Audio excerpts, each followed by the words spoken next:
Bonjour chers frères et sœurs de l'église de l'I-Jésus, nous sommes aujourd'hui le mardi 5 mars 2024, Luc 10 verset 38 jusqu'au verset 13 du chapitre 11. Voilà le texte pour notre pensée biblique quotidienne. En voici le titre, Écoutez et demandez. Marthe accueille Jésus dans sa maison, versets 38 à 42. Pour elle, le plus important consiste à bien le servir au point où elle est frustrée de voir que sa sœur Marie reste aux pieds du maître au lieu de l'aider. Mais Jésus lui rappelle le plus important, être attentif à Jésus et à sa parole.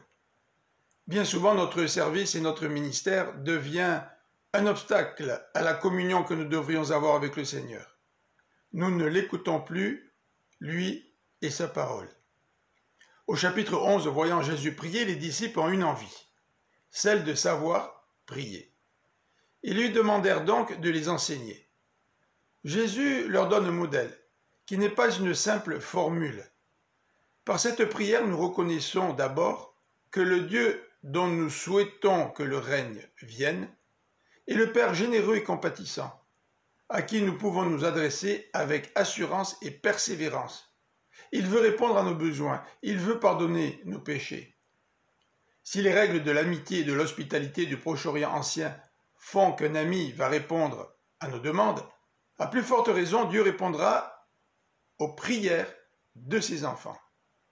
Si un père répond aux besoins de son fils, à plus forte raison, Dieu donnera l'Esprit Saint à ceux qui le lui demandent. Il s'agit là du don initial de l'Esprit à un croyant, mais peut-être aussi du renouvellement de l'Esprit chez le chrétien qui le désire. Écoutons le Seigneur et n'hésitons pas à lui présenter nos besoins. Je vous souhaite une bonne fin de journée, que le Seigneur vous bénisse. À demain.